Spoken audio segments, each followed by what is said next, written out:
ध्यान दीजिए, विशाखापट्टनम हवाई अड्डे पर आपका स्वागत है। यहाँ इस समय बाहर का तापमान 30 अंक सेल्सियस है। सीट बेल्ट संकेत बंद किए जाने तक कृपया अपनी सीट पर ही बैठे रहें और ऊपर बने सामान कक्ष ना खोलें। अब आप अपने मोबाइल फोन का प्रयोग कर सकते हैं।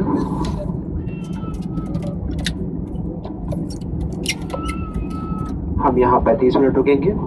आगे जाने वाले यात्रियों से निवेदन है कि विमान में अपनी निर्धारित सीट पर ही बैठे रहें और साफ सफाई के दौरान वॉशरूम का प्रयोग ना करें।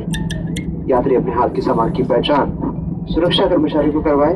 अगर आपको कोई लावारिस सामान दिखाई दे तो उन्हें सूचित करें। बिजनेस क्लास की यात्रियों को कृपया उतरने में प्राथमिकता दें। जिन यात्रियों ने बीच की बुकिंग कराई है वे अपनी सीट पर ही बैठे रहें।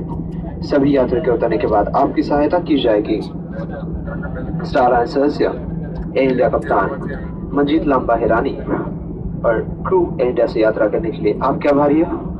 हमें विश्वास है कि भविष्य में भी आप हमें फिर से सेवा का अवसर देंगे। नमस्कार, जय Hind. Ladies and gentlemen, welcome to Visakhapatnam Airport. The temperature outside is 30 degrees Celsius. Please remain seated and do not open the overhead bins until the seatbelt sign is switched off. You may use your mobile phones now. The ground hold is for 35 minutes.